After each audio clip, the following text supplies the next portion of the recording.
Welcome to Storycomic Presents, where we interview amazing storytellers and artists. This is episode 160. I'm your host, Barney Smith of Storycomic.com, and we're honored to have with us the internationally acclaimed comic consultant, writer, and illustrator, G.E. Gallas. Hi, thanks for having me. So I'm really excited to talk to you, Jerry, because you have put out some amazing historically influenced and inspired graphic novels, along with chocolate. We need to talk about the chocolate piece. That sounds exciting. Plus some of your pins. You expand. So, and I know first you went to school in you're from Washington. Went to school in you went to school in New York. You also traveled and you actually studied in Japan. But so before we jump into it, Jerry, do you want to kind of give people a little bit of background on how you got into writing and illustrating? So I've just been writing and drawing for as long as I can remember. Like elementary school, I was creating all my own characters, trying to make stories to go with those characters. So it's just kind of something I've been doing forever, and I can't seem to stop doing it, for better or worse. But the historical stuff came a little bit later. Definitely my love for William Blake kind of grew organically and kind of pushed me in the direction of doing more historical fiction based stories, which I've always been interested in, but I hadn't really delved into it, making a historical comic myself until I got into Blake. And the Poet and the Flea, your William Blake inspired graphic novel, which is volume 1, and you have 3 volumes. And I did see an interview that you said that volume 2 it might be coming out this year. Yeah, I mean, I'm working on new pages. I'm hoping to kind of launch around Blake's birthday and death day. So his death day's in August and his birthday's in November. So hopefully that's when new pages will start showing up. And the Poet and the Flea is based off of one of his, as you said in one of your interviews, you said that he had William Blake had a very vivid imagination, and he actually he imagined, or was it a vision that he saw of a giant flea that was inspired by that? Yeah, I mean, he had all sorts of visions. He had visions as a child of angels. He was visited by all sorts of ghosts, like Voltaire, who's in The Poet and the Flea, is one of the ghosts that visits him. And the ghost of a flea is one of these Blake paintings that's just so hard to categorize, hard to explain. I mean, it's this, you think of a flea being like this tiny little insignificant thing, but the ghost of the flea is this scary, muscular creature that drinks human blood. So a very scary, flea. And what made you start? So, and I know that you actually went to England and kind of did your own tour through seeing some Blake-esque sites. Yes. Do you see yourself as a writer? How important is it to do research on something and actually go to the physical locations of a place, especially if you're doing something that's based on some historical significance? I think that, I could have done The Poet and the Flea without going to Blake's various homes, and where he was baptized, and all these different locations. But I think it's definitely, having gone to see these things in person, it certainly enhances my work, and especially seeing his works in person, because, when something is put on the internet, it can be a very high quality image, but it's not necessarily a 100% exact copy of what it is in person. So seeing the works in person is I think, very important. But also being in the spaces in which Blake lived is really inspiring and fascinating to me. And so, as you say, one of the benefits of going to a physical location is that you're then utilizing all five of your senses Mhm, in a mhm, situation like that.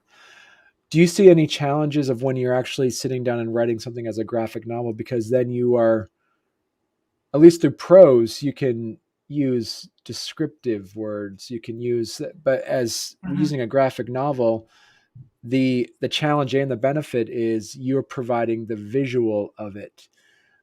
Where do you mhm, see? Where did you get the benefit? Where do you see the benefit of you making a graphic novel by doing the physical mhm, research in the physical locations? mhm.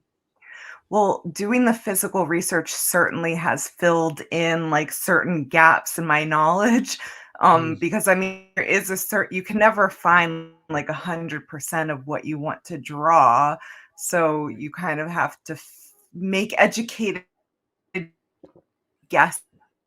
For instance, even the idea of William Blake having a pocket watch, like, there's no evidence. I've never come across anything that says he had a pocket watch, but I do know at that time period, it was more common for people to have pocket watches.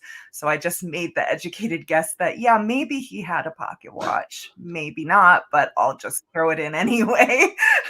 So it's like you kind of have to fill in the gaps and I try to do as much historical research as possible to make it as accurate as possible, but I'm also aware it'll never be 100% accurate.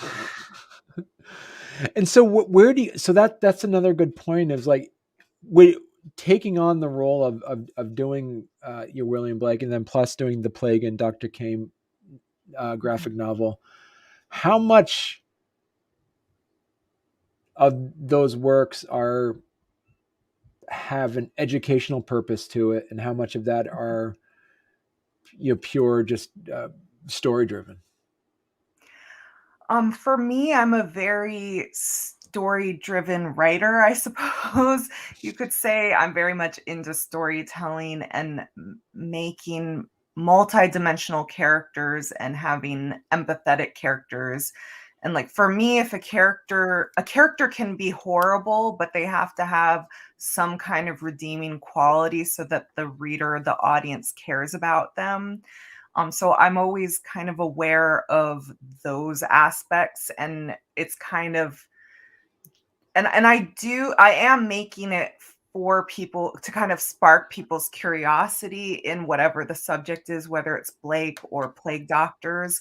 But it's definitely not all like 100% for educational purposes or 100% for fun. It's definitely I want people to be able to get out of it what they want, but also not be you don't have to have any knowledge of William Blake to enjoy it either. Mm, right. Have you been able to have people become fans of William Blake because of your graphic novel? I think so. I mean, I do get messages on occasion where people are like, "Oh, I've never heard of Blake before, but I'm definitely gonna check out his work after this." But I get just as many people, if not more, going, "Oh, I'm a huge Blake fan. This is so cool." So it's so I don't know, there's something very special about people who are into William Blake. They're very, very passionate about Right. it. Who are your biggest that your readers? Is it mostly graphic novelists, or is it Blake fans, or I think it's really a smattering of all of those things, but I do get a lot of Blake fans who don't necessarily read comics, which is great.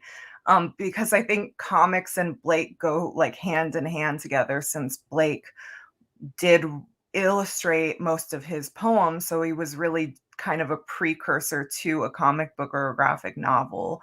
Hmm. So it just seems like the right medium to express Blake. So that's true. Yeah. So do you? I want to talk to you a bit now about the Plague and Doctor Kane. Mhm. That book came out last year, right? Mhm, 2021. Uh, the Poet and the Flea came out in 2015. mhm, So I am going to ask you first. We're going to talk about first. I want to talk about the Plague and Doctor Kane, but then I'm going to ask you so much as like a preview of that seven that well that 5 or 6 year in between.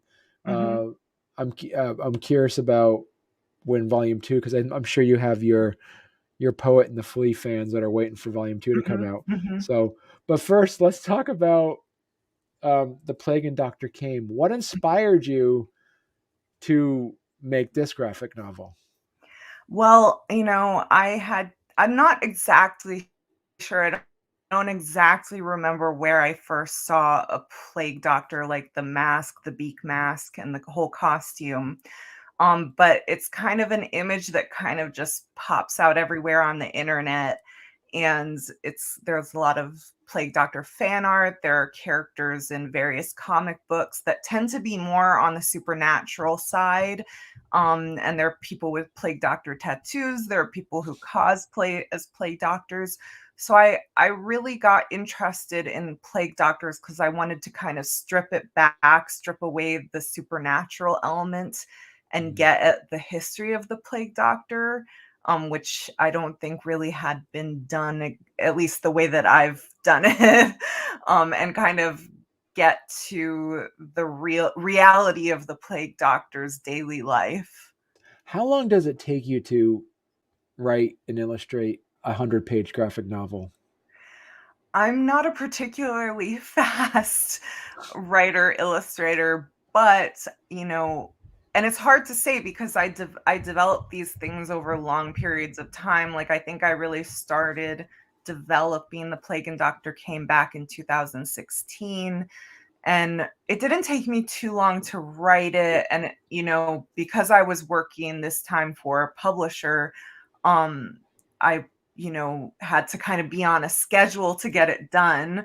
So I was had like this goal of at least doing about 5 pages every week, more or less, and that seemed to work out okay for me.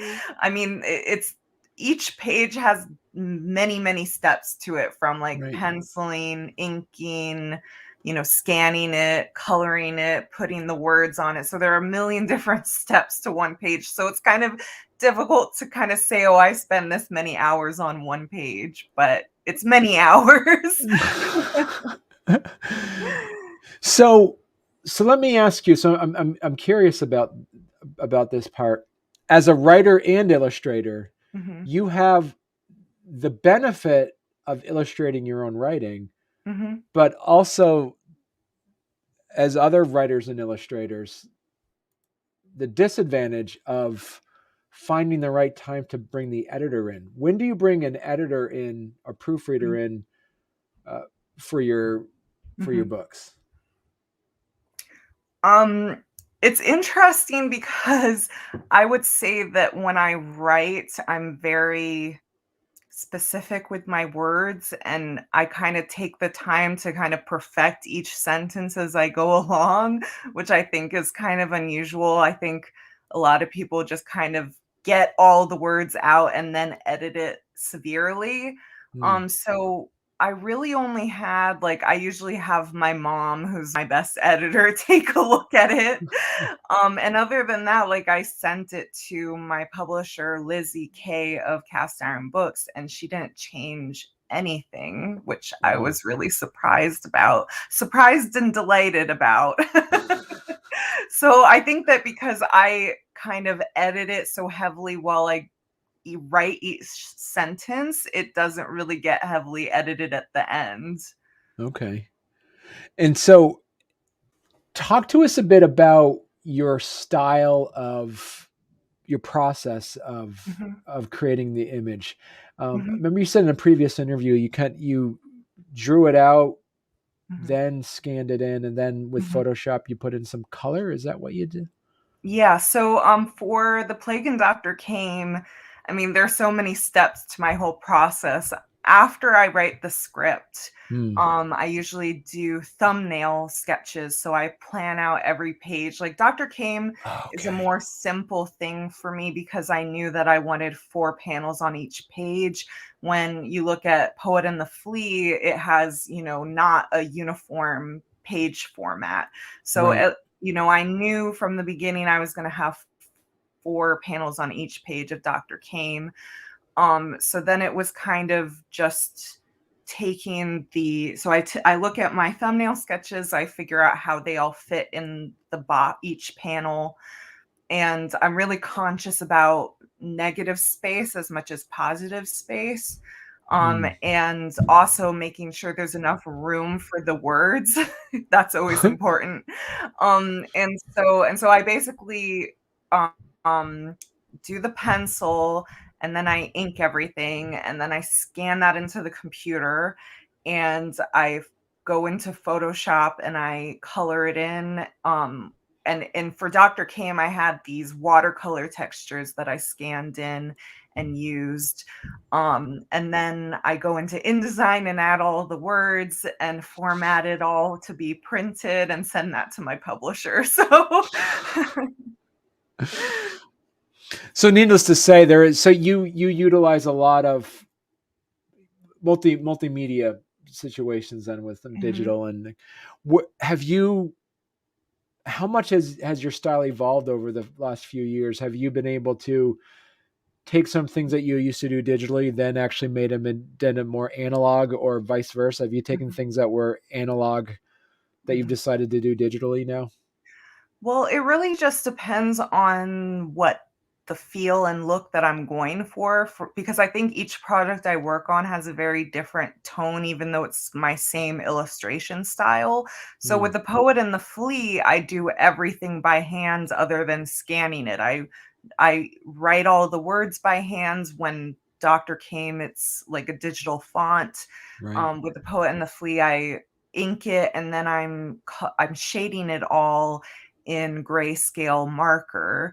And then I don't really have to do much once it's scanned. It's pretty much done when it's scanned, Wow. as long Right. as it's a high quality scan, because I've had problems where I think I went to like Staples or something like that and got it scanned, and that was a nightmare. So then I had to get it rescanned by a better company. So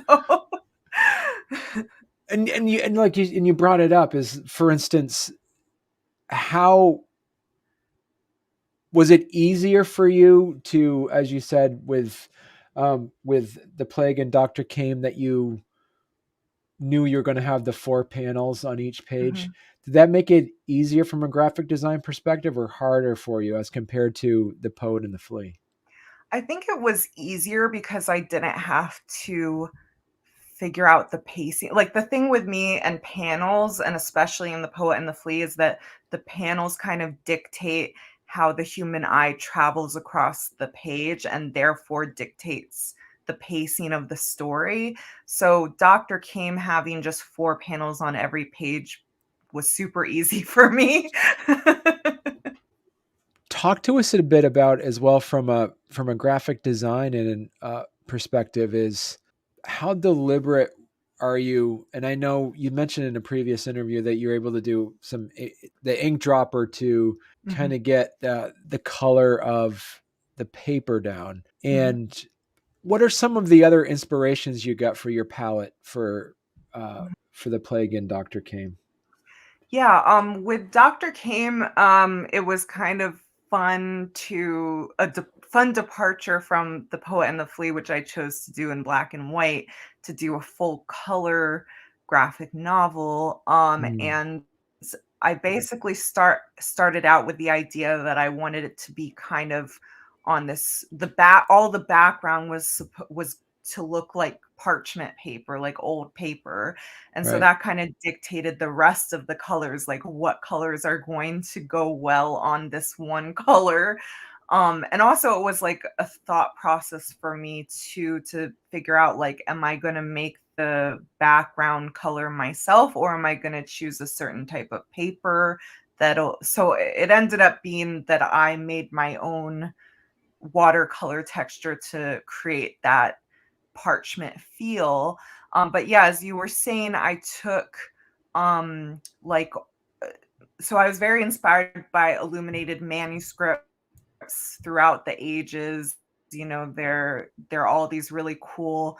I think I went to like Wikimedia and got all these cool illuminated manuscripts from various time periods and various countries. And I took that eyedropper and I kind of to capture the colors that they were using and to give it that old school illuminated manuscript feel to it. But I also wanted to make sure that it was kind of a limited color palette, so I did reuse a lot of the same colors over and over again. Right. And what that was deliberate that you wanted to Mhm. have just 3 or 4 colors?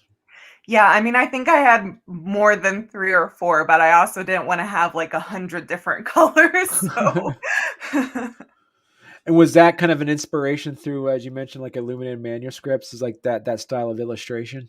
Yeah, I mean, with the illuminated manuscripts, I mean, they can be hundreds of years old, so they had kind of a limited color palette, whatever pigments those monks had to work with.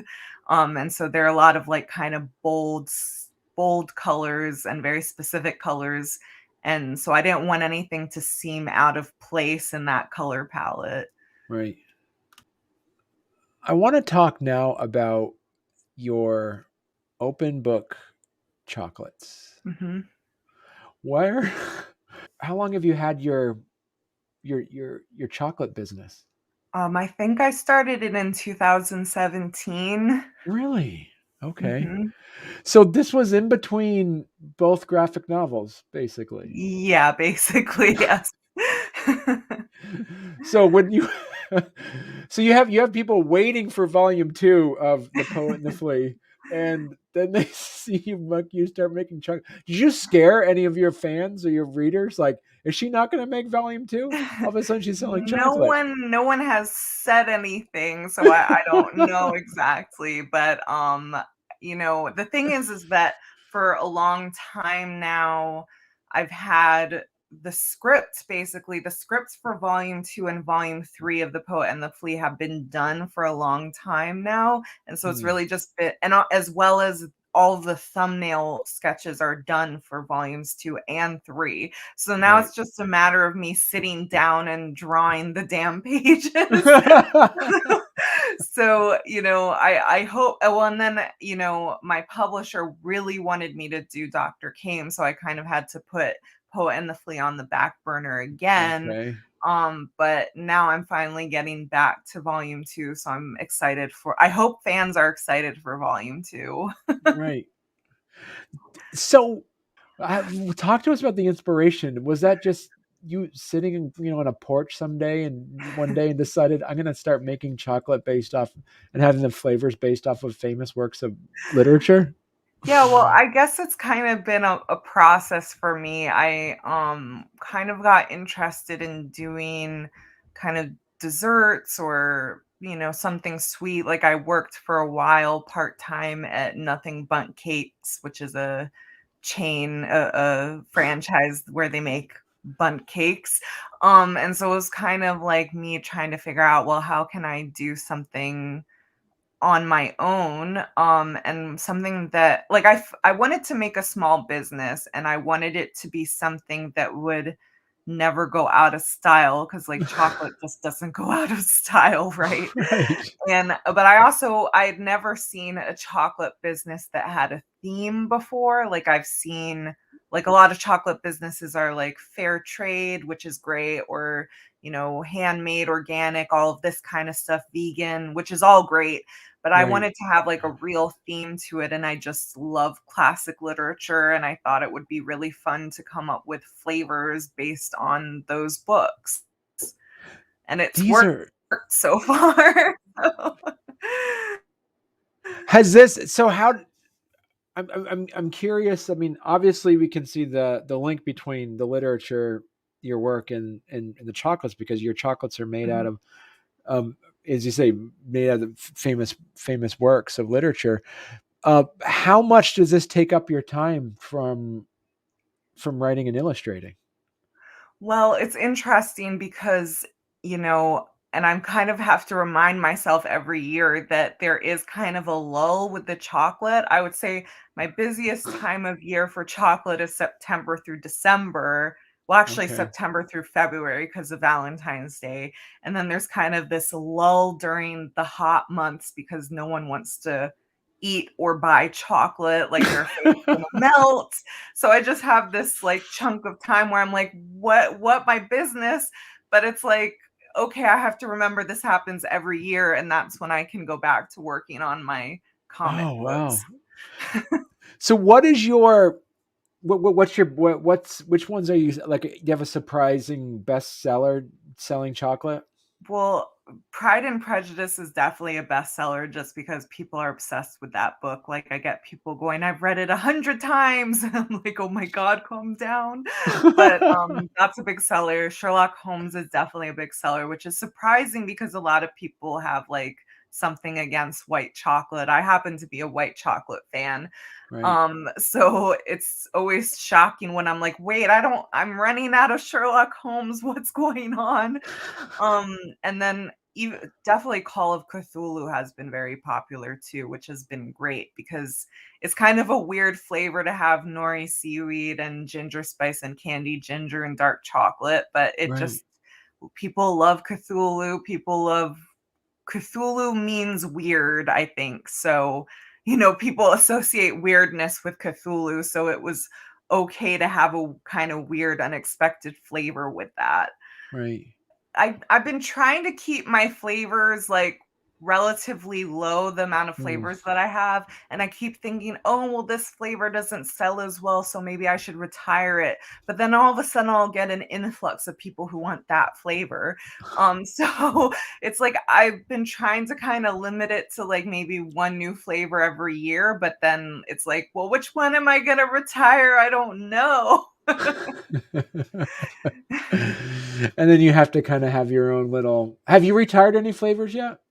Not yet, but I think Jane Eyre might be on the chopping block, Oh, really? unfortunately. Oh, actually, I did retire Monte Cristo, but that was more of well, there were a few issues with Monte Cristo, and I'd love to bring Monte Cristo back. But Monte Cristo was muscat raisins and dark chocolate. And the problem with that was just finding the muscat raisins for one, Okay. because most muscat raisins have seeds in it, which aren't great with like chocolate and then like having these weird crunchy seeds in it. And also a lot of people misread it as like muskrat, and so it turned people off, or like people just hate raisins even though I have like other dried fruits. Something about raisins that really like, Right. people get really mad about raisins for some reason. So I'd love to bring Monte Cristo back because it's one of my favorite books, but I have to think, I might have to reread it, and it is 1,000 pages long, but I kind of have to come up with a new flavor idea for it. How do you come up with the flavors? Is it you have some friends that you kind of banter about, or is this something that's kind of your solo by yourself? You think about it. Well, all of my friends and family like to give me ideas, but I usually come up with the idea myself, and then I have like my mom and dad might be my taste testers because I'll have like a few different variations of the same flavor to figure out which is the best. Like for instance, with I want to say, oh yeah, with for instance, Treasure Island, it was which is rum and coconut and dark chocolate. It was like, what kind of coconut are we gonna do? And so we kind of ended up with multiple types of coconut on that bar because that was the best texture. So there's definitely like a trial and error, like a taste testing the different flavors. But I usually end up reading or mostly rereading the book and kind of looking for what would be a good flavor. And sometimes some of these books don't mention any food, like Pride and Prejudice really doesn't mention that much food in it. So it was kind of just like what they ate at the time period and what flavor kind of reflects the characters' personalities. So, do you have any? Could you do say more flavors to come? Is are you? Mhm. Do you have some other ones that you're thinking Yes, I of? have a few that I'm kind of thinking of. I'm hoping to do a Kickstarter later this year, like before the winter holidays for the new flavor. And I actually sent out a survey to my customers to see what books they'd be interested in. So it's kind of between Dorian Gray, Frankenstein, and maybe Kafka's Metamorphosis. And also Scarlet Pimpernel got quite a few votes. So I have a few different ideas to play with there. Wow, this is amazing. And people can buy that. They can come to gegallas.com and just Mhm. order all the Mhm. chocolate, any chocolate they want, right? Yes, exactly. Or you can go to openbookchocolates.com. Okay. It Yep, sends you to the same place. openbookchocolates.com. So Right. well, and like part of the fun for me too is to come up with I do all the graphic design myself, so I have fun making all these wrappers, designing the wrappers, finding the illustrations that are gonna go, all the things that I do for Open Book Chocolates are in the public domain. So I know I get a lot of people asking me to do like Harry Potter or Game of Thrones. I'm like, I really don't want to get in trouble. So I stay in the public domain for this one. Right. And right now you do have a limited time for the old Mhm, wrapper sale. So, mhm. Yeah, yep. we have a So few things left. They're mostly gone, but a few if you wanna get a good deal on some tasty chocolate, there are a few left. that's amazing. So the Sherlock Holmes was really intriguing me because we were just talking before we went on the air. We were talking about tea. So Mhm. Earl Grey honey and Yeah. white chocolate. That does sound Yeah, I amazing. do use a lot of tea in my chocolate. I have, also the A Little Princess's chai and milk chocolate, and I have Tale of Genji, which is matcha in white chocolate, which is a beautiful green bar. But so that I am curious about that is because obviously chocolate does have caffeine in it a little bit. Mhm, Chocolate mhm. itself does. So there must so these are so this isn't the kind of tea you want to eat late at night. I mean, tea. This isn't the I chocolate mean, you I want. don't know that you wanna eat any chocolate late at night, honestly. That's true. I mean, there might be more caffeine in my chocolate, but it's also less calories than like a Hershey bar. So, pros and cons. Right. Exactly. Ah, that's amazing. So now I want to kind of talk a bit about you have your own press, correct? The Mhm, Radiant Pessimist press. mhm, Is this basically this is the press when you independently publish books? This is what you mhm. utilize? Yeah, I use it to self-publish, like Poet and the Flea, or when I make my own zines or other books. I would like to in the future possibly publish other artists as well, but that's kind of like a long-term future goal for me. I was going to ask you about that. If this would this be a yeah would this be a press that you would look to the future that you would have other artists and possibly hypothetically speaking, what would be the types of books that you would Mhm, put under Radiant mhm, Pessimist mhm. Press? Well, there are a few projects that I would love to do, like with possibly me adapting a piece of classic literature into a script and have a fellow artist illustrate it for me. Hmm. That's like kind of my fantasy. And there are a bunch of different kind of some more famous, some more obscure pieces of classic literature, I think that would be so perfect for a graphic novel. So but I'd also love to publish like there's so many great web comics out there that really deserve to be put into print. So, Hmm. there are a lot of people that I follow online and read their web comics. So I'd love to see them in print, and if I could help them get them into print, then that would be wonderful. Which then brings me up to the question about your other hat that you wear, which is like you're doing all kinds of stuff. The Too many things. many things. Your comic book consultant work. Oh, yes, yeah. Do you want to talk about that?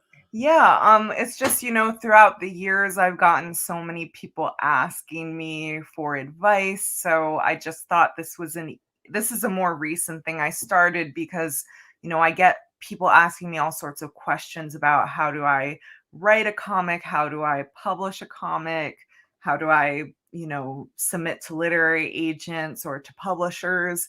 And so this is kind of just me saying, hey, I can help you, but like also my time is valuable. So, but like I love helping people. And I do actually too, I should really put it on here, add it to my website. But I do have a series of, I think I made like 20 or so YouTube videos about like answering people's questions about making comics. So that's totally free for people to check that out. I'll have to add that to this website. But yeah, I just love helping people, and I know it's not something you can really learn in school. Like you really have to just kind of figure it out on your own, and that can be very, very difficult. So I feel like I have all this knowledge that I can then pass on to younger generation or even just anybody trying to make a comic. Right. And so what's your opinion on where you stand? Because you've worked with publishers and you've also independently published things.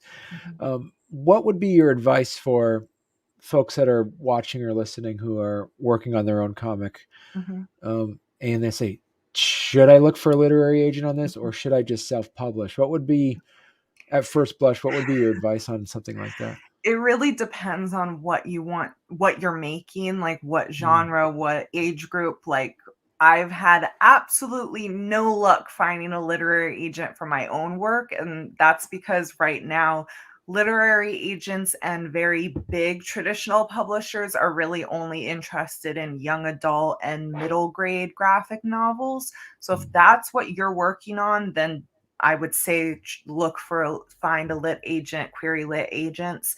But if that's not what you're working on, because my stuff is really more for an adult audience, like even though kids do read my comics and I get a lot of wonderful comments like, oh, my 7-year-old loves this. But because it's not considered by lit agents and publishers as a children's graphic novel, right. they really have no interest in it.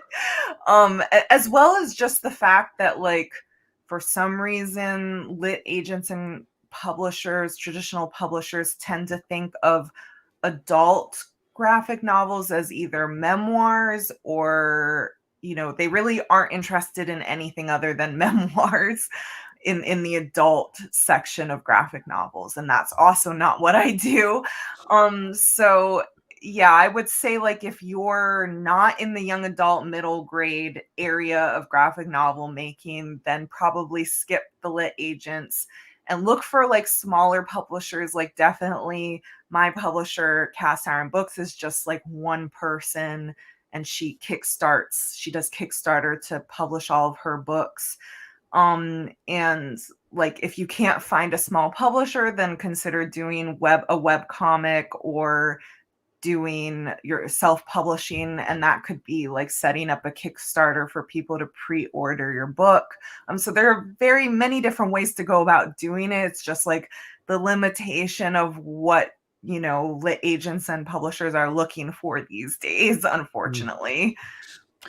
And where do you see, we are now in, I like to consider this time as of this recording, we're in post pandemic world Mhm. right now, where we're so close. We're right there. Um, any insights that independent comic creators have gained from this? Mhm. That's an interesting question. Like, I hope that what people gained from the pandemic was time to work on their comics, because it's not like you can go out and do things in during the pandemic. Um, but now that things are kind of starting to open back up, I think that there are more conventions that are going to happen. come back. I know that Small Press Expo is supposed to happen this year, which is a great, pretty big small press event. And yeah, so and there are all sorts of things like Small Press Expo. There's like Cake in Chicago and Mice in Massachusetts. And I'm a big believer in zine fests. I think zines are great for comic book people and for people doing other sorts of creative things, whether it's play photography, whatever it is. So I'm hoping that a bunch of these zine fests are going to start coming back too. So I think that's kind of where, these in-person events is something that we've been missing for the past few years, and it's nice to kind of start getting back into the groove of that. And you mentioned zines, and Mhm. real quick for some of our audience members that might not be familiar with that term, what are Mhm. zines? So a zine is basically just a self-published book or booklet. It's kind of like short for magazine. And, the traditional idea of a zine is just something printed on like a Xerox copying machine and stapled together. And it can really, what I love about zines is it can be anything that you want it to be. It can be like a short story, it can be illustrations, it can be, a short comic, it can be whatever, it can be collage, it can be whatever you want. So I find it really fun to go to a zine fest. Like when I go to a comic book fest, I get a little annoyed when things are like when people are selling fan art. That's just me. I'm not like a fan art person.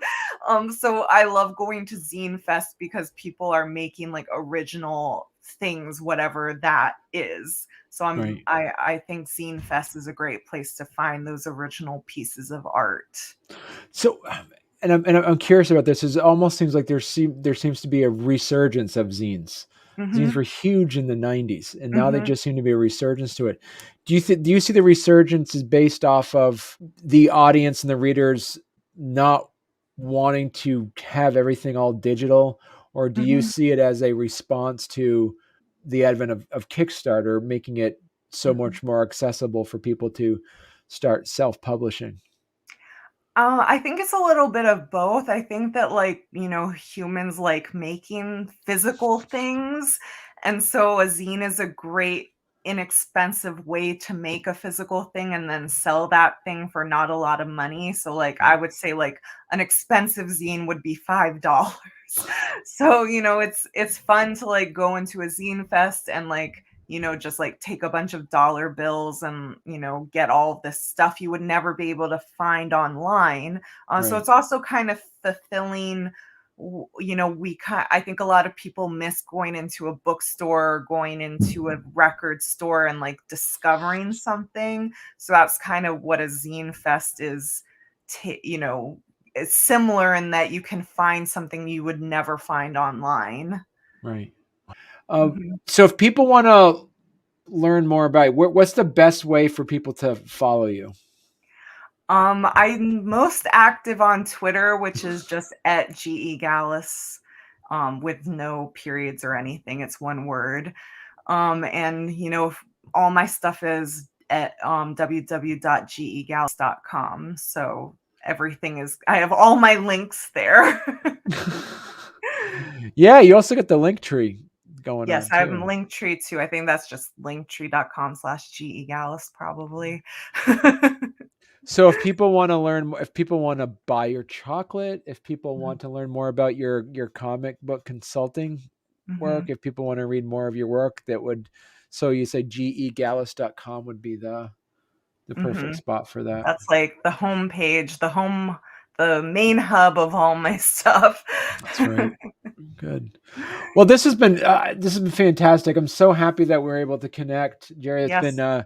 um and you come back on when volume 2 of The Poet and the Flea comes out. Okay, sounds good. I had a lot of fun. It's wonderful that, all your questions were fun to answer. So Thank you very much.